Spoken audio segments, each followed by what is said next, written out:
Political science and public administration की smart study के लिए सब्सक्राइब करिए मेरा channel political science by doctor Shipra Verma and hit the bell icon for latest update of my videos. Hello dear friends, मैं doctor Shipra Verma स्वागत करती हूं आपका अपने channel political science by doctor Shipra Verma में। ये है मेरे बारे में एक छोटी सी जानकारी। मैं गेस्ट असिस्टेंट प्रोफेसर हूं पॉलिटिकल साइंस की और एमए पीएचडी हूँ पॉलिटिकल साइंस में, नेट और पीएचडी क्वालिफाई हूँ पॉलिटिकल साइंस में।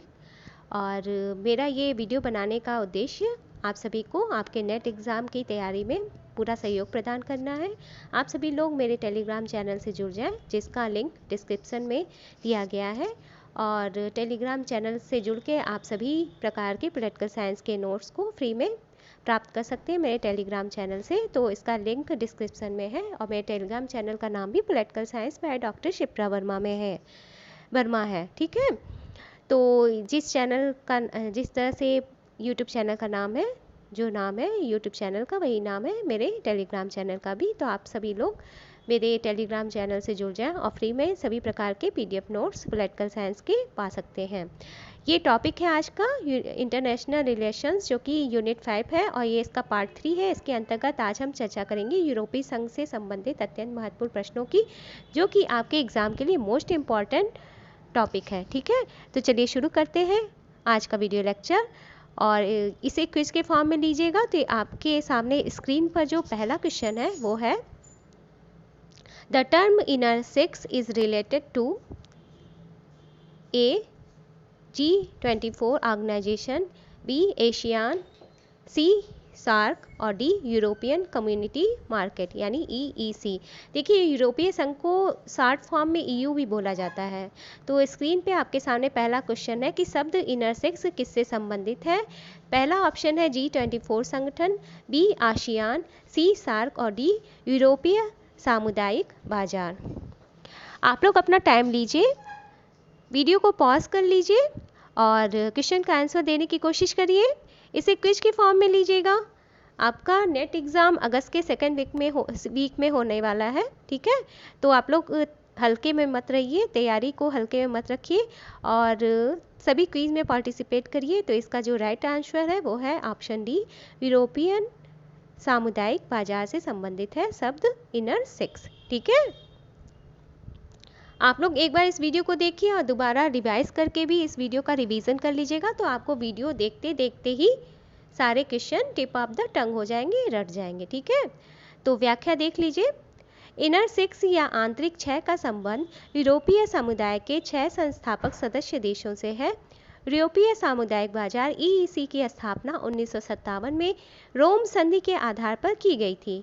आंतरिक 6 में शामिल देशों के नाम हैं Belgium, France, Italy, Luxembourg, Netherland और पश्चिमी जर्मनी।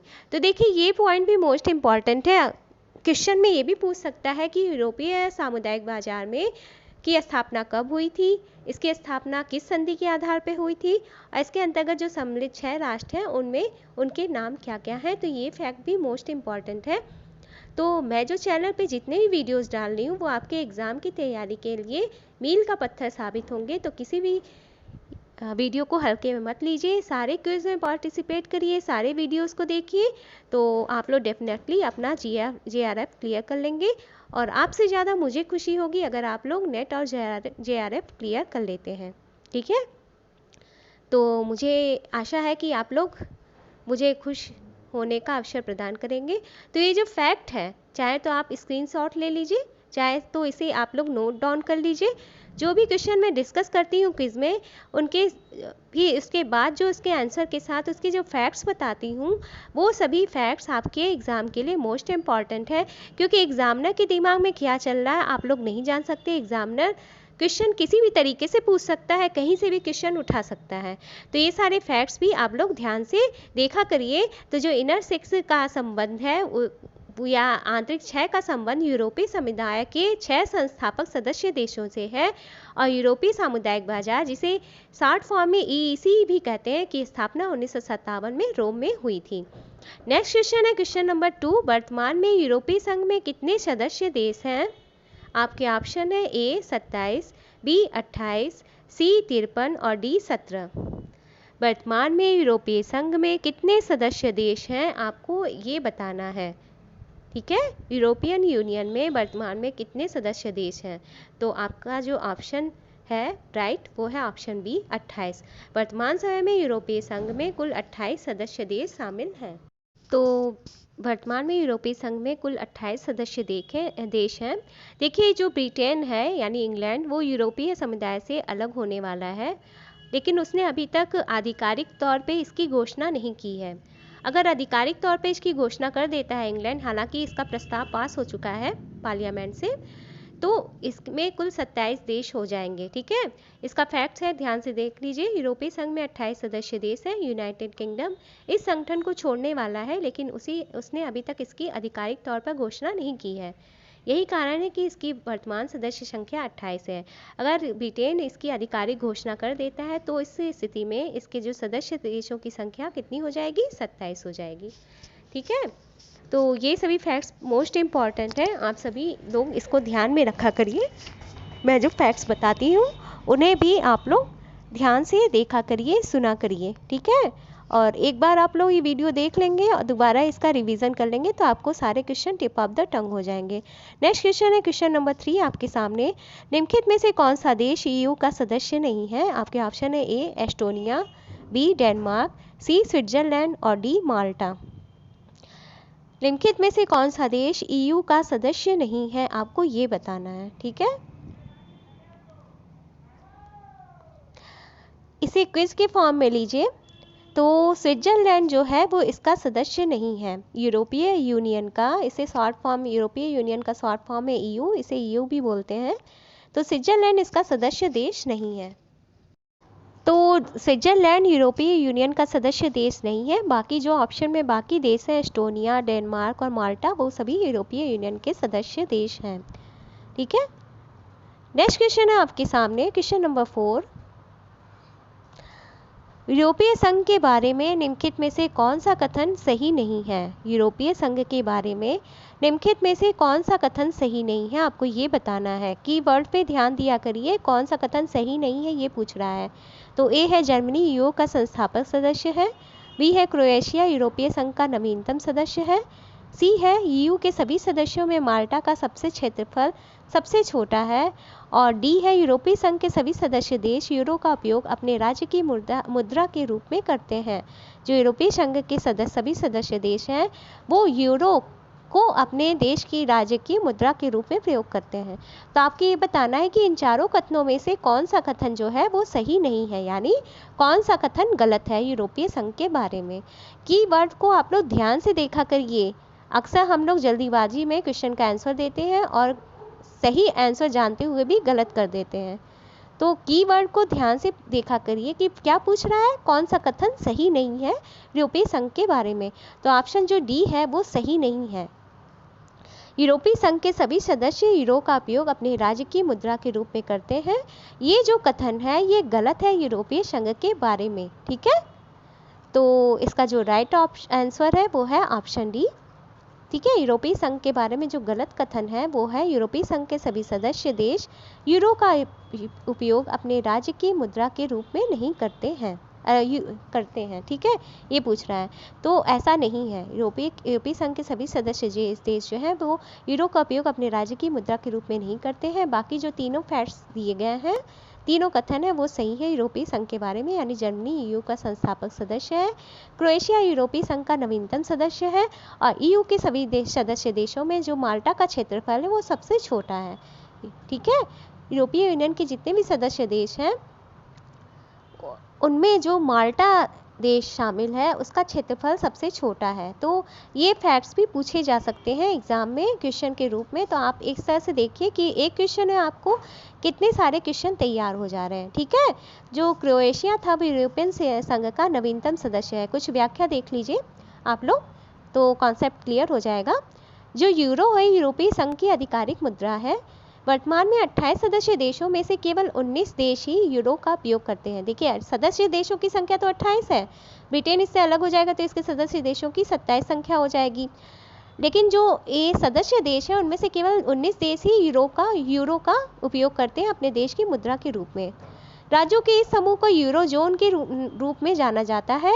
अमेरिकी डॉलर के बाद विदेशी मुद्रा बाजार में ये दूसरी सबसे बड़ी अधिक कारोबार करने वाली मुद्रा है। तो ये फैक्ट भी मोस्ट इम्पॉर्टेंट है कि अमेरिकी डॉलर के बाद जो सबसे अधिक कारोबार करने वाली मुद्रा है वो क्या है, यूरो है। ठीक है, तो ये सभी फैक्ट्स आपके एग्जाम के लिए मोस्ट इम्पॉर्टेंट है। तो इस तरह से आपके जो एक क्वेश्चन में 3-4 क्वेश्चन तैयार हो जा रहे हैं, 4 नहीं बल्कि 5 क्वेश्चन तैयार हो जा रहे हैं। ठीक है, ये भी पूछ सकता है कि यूरोपीय संघ के जो आधिकारिक मुद्रा है उसका यूरोपीय संघ के कितने सदस्य देश उपयोग करते हैं। तो आपका आंसर हो जाएगा कि 19 सदस्य देश ही यूरो का उपयोग करते हैं और वे सभी सदस्य देश जो यूरो को अपने देश की मुद्रा के रूप में प्रयोग करते हैं वो यूरो जोन कहलाते हैं। ठीक है, नेक्स्ट क्वेश्चन है आपके सामने स्क्रीन पर, क्वेश्चन नंबर 5 है, निम्नलिखित में से कौन से 2 देश यूरो जोन के प्रतिभागी नहीं हैं। निम्नलिखित में से कौन से 2 देश यूरो जोन के प्रतिभागी नहीं है, आपको ये बताना है। आपके ऑप्शन है ए लग्जमबर्ग माल्टा, ऑप्शन बी है डेनमार्क और यूनाइटेड किंगडम, ऑप्शन सी है ऑस्ट्रिया और बेल्जियम, ऑप्शन डी है स्लोवेनिया और स्पेन। आपको ये बताना है कि कौन से ऐसे 2 देश हैं जो यूरो जोन के प्रतिभागी नहीं हैं। मैंने बताया ना कि 19 सदस्य देश यूरोपीय यूनियन के जो हैं वो यूरो को अपने देश की मुद्रा के रूप में अपनाते हैं। तो ऑप्शन जो बी है उसका राइट आंसर है, यानी डेनमार्क और यूनाइटेड किंगडम जो है वो यूरो जोन के प्रतिभागी नहीं है। यानी ये दोनों देश जो है वो यूरो को अपने देश की, अपने राज्य की, अपने देश की मुद्रा के रूप में प्रयोग नहीं करते हैं, इनकी अलग से मुद्रा है, इसलिए ये दोनों देश यूरो जोन के प्रतिभागी नहीं है। मैंने बताया ना पहले ही कि जो 19 सदस्य देश हैं जो यूरो को अपने देश की मुद्रा के रूप में प्रयोग करते हैं वो सभी देश यूरो जोन के अंतर्गत आते हैं। तो इन देशों को यूरो जोन कहा जाता है जो कि यूरो को अपने देश की मुद्रा के रूप में अपनाते हैं। ठीक है, तो जो डेनमार्क और यूनाइटेड किंगडम है वो यूरो को अपने देश की मुद्रा के रूप में नहीं अपनाते हैं, इसलिए ये यूरो जोन का हिस्सा नहीं है। व्याख्या देख लीजिए। ठीक है, तो इस तरह से आपके एक क्वेश्चन के अंतर्गत कितने 5-6 क्वेश्चन तैयार हो जा रहे हैं। तो वीडियो को अंत तक स्किप किए बिना देखिएगा। नेक्स्ट क्वेश्चन है आपके सामने, ईयू का मुख्यालय कहाँ है। यूरोपीय यूनियन का मुख्यालय कहाँ है। ईयू यानी यूरोपीय यूनियन इसका शॉर्ट फॉर्म है। ठीक है, ईयू भी बोला जाता है, मोस्ट पॉपुलर नेम इसका ईयू ही है। ठीक है, आपके ऑप्शन है ए बेल्जियम, बी नीदरलैंड, सी लग्जमबर्ग और डी ग्रीस। आपसे पूछा जा रहा है कि ईयू का मुख्यालय कहाँ है, यानी ईयू का हेडक्वार्टर कहाँ पे लोकेटेड है। द क्वेश्चन इज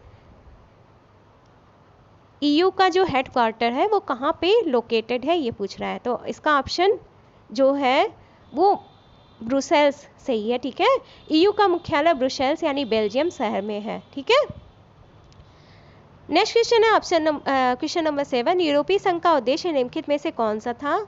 आपके ऑप्शन है ए एक आर्थिक और मौद्रिक संघ की स्थापना करना, ऑप्शन बी है एक समान विदेशी और रक्षा नीति लागू करना, ऑप्शन सी है गृह और न्याय मामलों के क्षेत्र में साझा संबंधों का विकास करना, और ऑप्शन डी है उपरोक्त सभी। यूरोपीय संघ का उद्देश्य निम्नलिखित में से कौन सा था, आपको ये बताना है। यानी जो यूरोपीय संघ की स्थापना हुई थी वो किस उद्देश्य की पूर्ति करने हेतु की गई थी।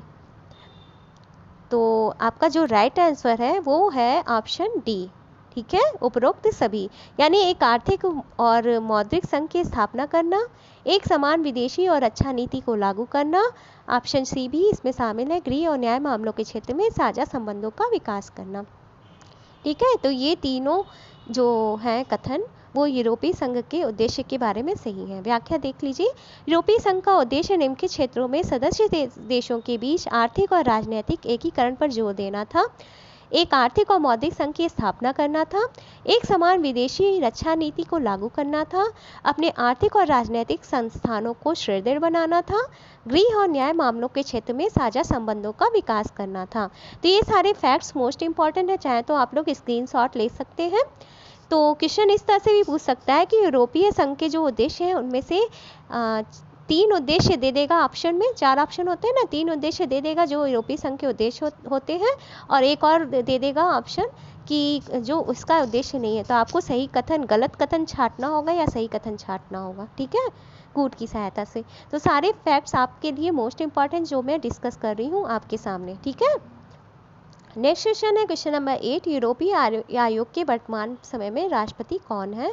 आपके ऑप्शन है ए जीन क्लाउड, बी हर्मन वान, सी डोनाल्ड टस्क और D Ursula van der Leyen. राष्ट्रपति या अध्यक्ष, सॉरी इसमें अध्यक्ष होना चाहिए, राष्ट्रपति मिसप्रिंट हो गया है। यूरोपीय आयोग के वर्तमान समय में अध्यक्ष कौन है, ठीक है, आपको ये बताना है।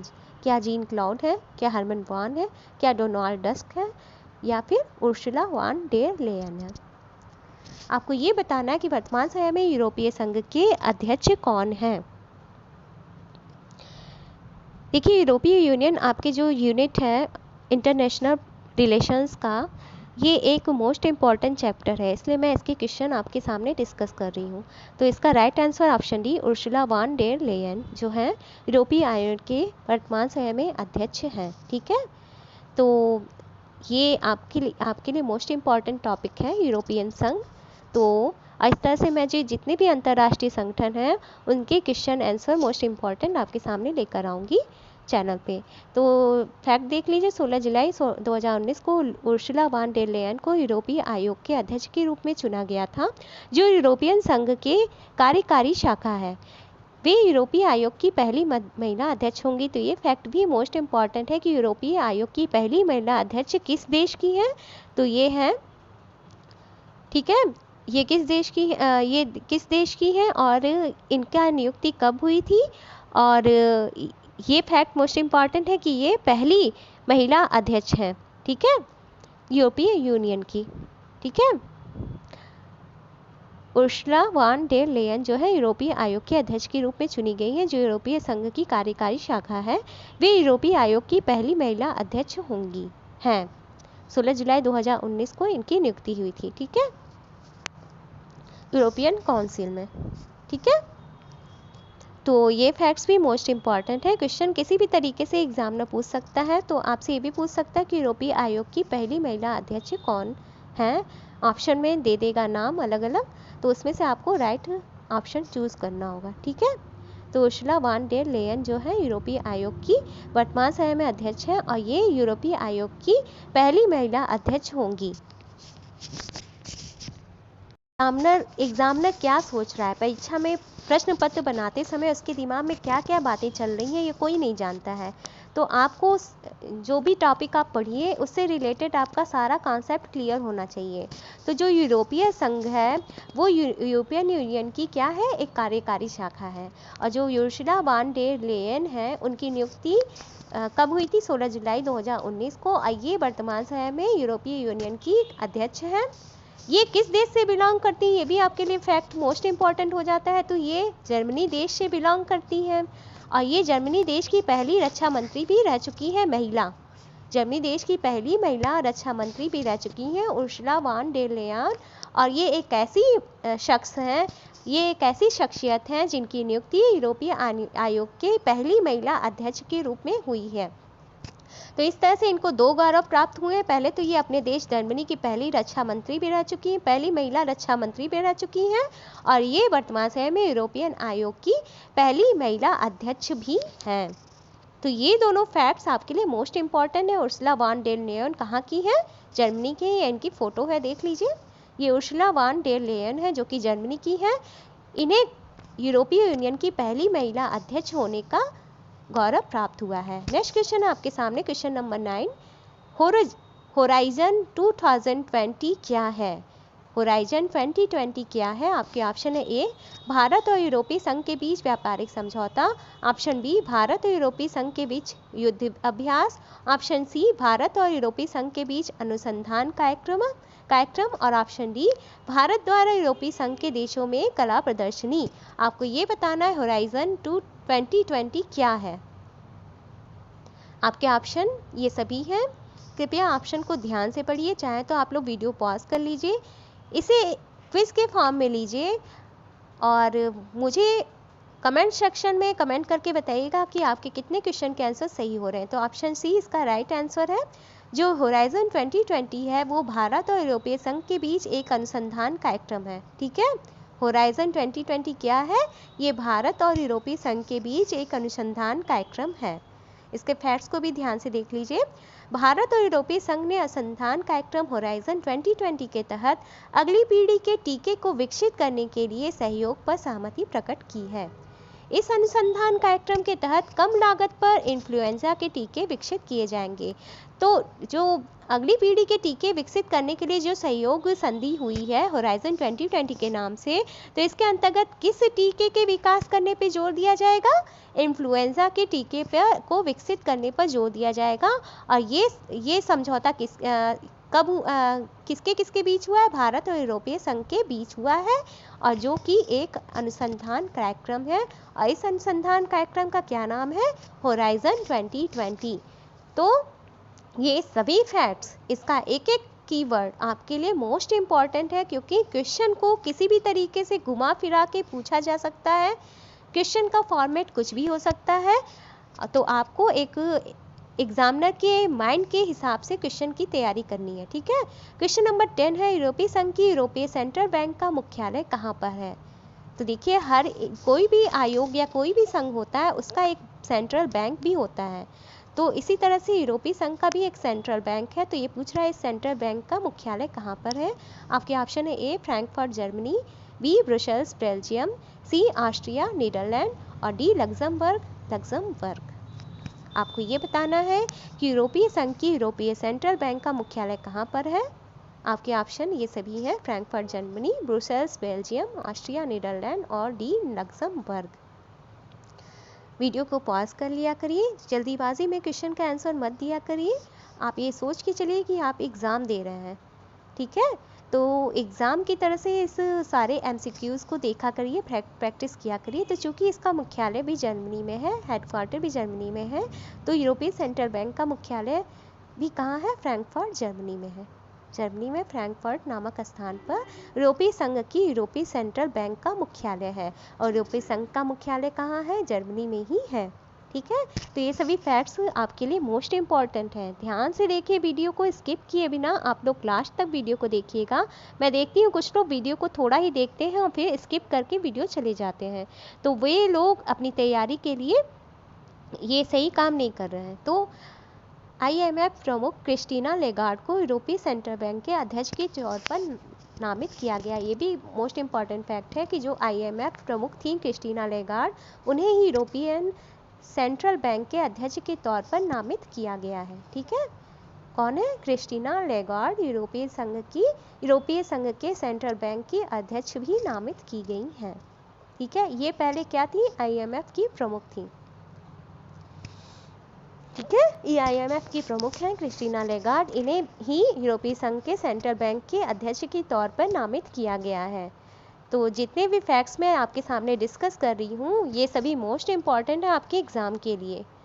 अंत तक वीडियो को देखिएगा। क्वेश्चन नंबर 11 है, EU का न्यायालय कहाँ स्थित है? तो हर संघ का जैसे सेंट्रल बैंक होता है, हेडक्वार्टर होता है, तो उसी तरह से उसका न्यायालय भी होता है, जिसके अंतर्गत उस संघ में शामिल सदस्यों के बीच अगर कोई विवाद हो जाए तो उसकी सुनवाई होती है।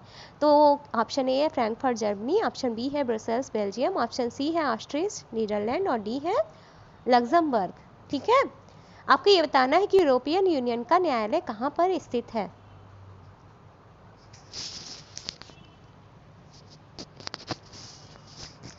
तो इसका न्यायालय स्थित है लग्जमबर्ग में। ऑप्शन डी इसका राइट आंसर है। यूरोपीय यूनियन का न्यायालय कहाँ पर स्थित है? लग्जमबर्ग में स्थित है। ठीक है, ये क्वेश्चन भी पूछा जा सकता है आपके एग्जाम में, यूरोपियन यूनियन का न्यायालय कहाँ पर स्थित है? तो इसका राइट आंसर होगा लग्जमबर्ग। ठीक है, तो डियर फ्रेंड्स, जो भी फैक्ट्स मैं डिस्कस कर रही हूँ वीडियो के दौरान, उन सभी फैक्ट्स को आप लोग चाहें तो नोट डाउन कर लीजिए, या फिर एक बार वीडियो देखने के बाद इसका रिवीजन कर लीजिए, तो आपको ये सारे फैक्ट्स याद हो जाएंगे। रोम संधि के अनुच्छेद 164 के अनुसार यूरोपीय संघ के न्यायालय को वहाँ के कानून की व्याख्या करने और सभी सदस्य देशों की समान भागीदारी सुनिश्चित करने का काम सौंपा गया है। इसका मुख्य काम क्या है? ये निर्धारित हुआ है रोम संधि के अनुच्छेद 164 के अनुसार। इसके अंतर्गत यूरोपीय संघ के जो न्यायालय हैं उसे वहाँ के कानून की व्याख्या करने और सभी सदस्य देशों की समान भागीदारी सुनिश्चित करने का काम सौंपा गया है। अगर किसी भी स्थिति में इन सदस्य देशों के बीच कोई विवाद उत्पन्न हो जाए तो उस विवाद के संबंध में जो समाधान प्रस्तुत करेगा वो यूरोपीय संघ का न्यायालय प्रस्तुत करेगा, जिसका मुख्यालय है लक्जमबर्ग में। तो ये सभी फैक्ट्स जो है वो आपके एग्जाम के पॉइंट ऑफ व्यू से मोस्ट इम्पॉर्टेंट फैक्ट्स हैं। तो चाहे तो आप स्क्रीनशॉट ले लें, चाहे तो इसे रिवाइज करके फिर से वीडियो को देख लीजिएगा, तो आपको वीडियो देखते ही देखते सारे question tip of the tongue हो जाएंगे।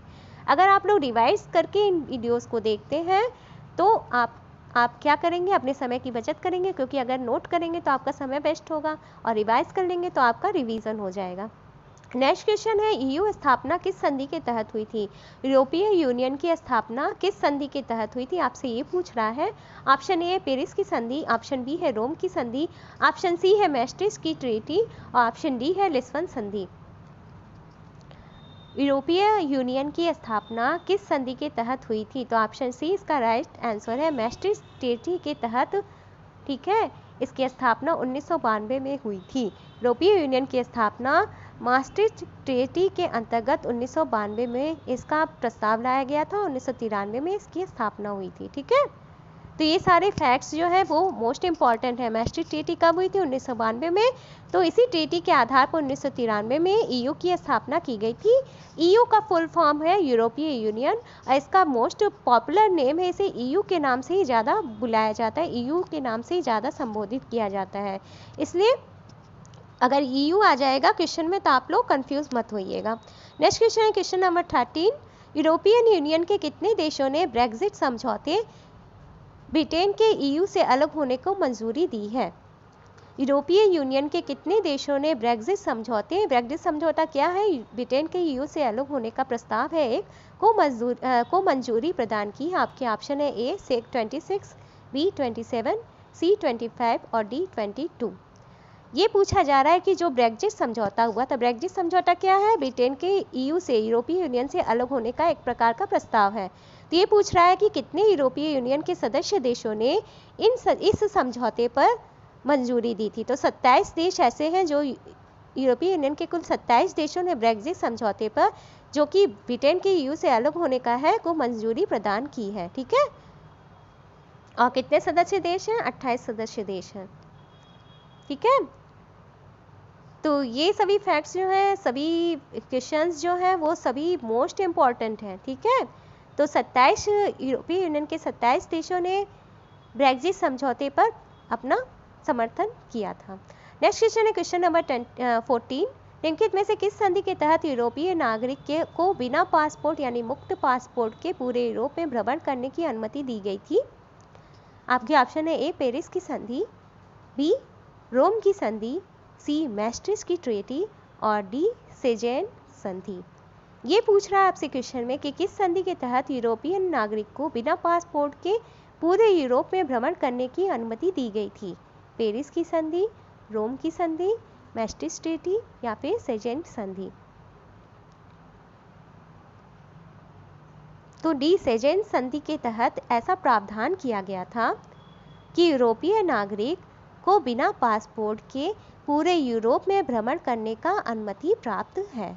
ये संधि थी सेजेन की संधि। ठीक है, सेजेन की संधि के तहत ये प्रस्ताव पारित किया गया था कि यूरोपीय नागरिक जो हैं वो बिना पासपोर्ट के पूरे यूरोप में भ्रमण कर सकेंगे। और ये संधि कब हुई थी? 1985 में ये संधि हुई थी। ठीक है, और 1995 में इसे लागू किया गया था। ठीक है, सॉरी, बिना पासपोर्ट के यूरोपीय नागरिक यूरोप में भ्रमण कर सकते हैं, इसकी अनुमति प्रदान की गई थी सेजेन की संधि के तहत। ठीक है, तो ये फैक्ट्स भी मोस्ट इम्पॉर्टेंट है। ठीक है, संधि हुई थी 1985 में हुई थी। और भी फैक्ट्स ध्यान से सुन लीजिए। पेरिस की संधि कब हुई थी? 1951 में। रोम की संधि कब हुई थी? 1957 में। और जो मैस्ट्रिक्ट ट्रीटी हुई थी वो 1992 में हुई थी, जो कि पहले भी मैं डिस्कस कर चुकी हूँ। तो कभी कोई सही सुमेलन करने को आ सकता है कि ये संधि कब हुई थी। तो पेरिस की संधि 1951 में हुई थी, रोम की संधि 1957 में हुई थी, मैस्ट्रिक्ट ट्रीटी 1992 में हुई थी और सेजेन की संधि 1985 में हुई थी। तो ये फैक्ट्स भी मोस्ट इंपॉर्टेंट है, इन्हें चाहे तो आप नोट डाउन कर सकते हैं, ठीक है। तो इस क्विज का लास्ट क्वेश्चन है क्वेश्चन नंबर 15। किस संधि के तहत यूरोपीय संघ के अधिकारों का दस्तावेज निर्मित हुआ था। किस संधि के तहत यूरोपीय संघ के अधिकारों का दस्तावेज निर्मित हुआ था, आपको ये बताना है। आपके ऑप्शन है ए पेरिस की संधि, बी रोम की संधि, सी मैस्ट्रिक्ट ट्रीटी और डी लिस्बन संधि। आपको ये बताना है कि किस संधि के तहत यूरोपीय संघ के अधिकारों का दस्तावेज निर्मित हुआ था। आपके ऑप्शन है पेरिस की संधि, बी रोम की संधि, सी मैस्ट्रिक्ट ट्रीटी और डी लिस्बन की संधि। आप लोग चाहें तो वीडियो को पॉज कर लीजिए, ठीक है। तो इस क्वेश्चन का जो राइट आंसर है वो है डी लिस्बन की संधि। लिस्बन की संधि ऐसी संधि है जिसके तहत यूरोपीय संघ के अधिकारों का दस्तावेज निर्मित हुआ था, ठीक है। तो option D is right answer आप क्वेश्चन नंबर 15। तो डियर फ्रेंड्स, ये जो समझौता हुआ था, ये जो संधि हुई थी वो 2009 में हुई थी। लिस्बन की संधि 2009 के तहत हुई थी, 2009 में हुई थी और इसके तहत यूरोपीय संघ के अधिकारों का एक दस्तावेज निर्मित हुआ था, जिसके अंतर्गत जो यूरोपीय संघ में सदस्य सभी 28 देश हैं उनके लिए कुछ अधिकारों का एक दस्तावेज या डॉक्यूमेंट तैयार किया गया था, उसका डॉक्यूमेंटेशन तैयार किया गया था। तो ये पूछ सकता है आपके एग्ज़ाम में कि किस संधि के तहत यूरोपीय संघ के अधिकारों का दस्तावेज निर्मित किया गया था। तो आपका ऑप्शन डी राइट होगा, ठीक है। तो डियर फ्रेंड्स, ये था आज का वीडियो लेक्चर, जिसके अंतर्गत मैंने यूरोपीय संघ से संबंधित अत्यंत महत्वपूर्ण 15 क्वेश्चन को डिस्कस किया एक MCQ एक क्विज के फॉर्म में। आप लोगों ने कितना स्कोर किया आप लोग कमेंट करके मुझे ज़रूर से बताइएगा।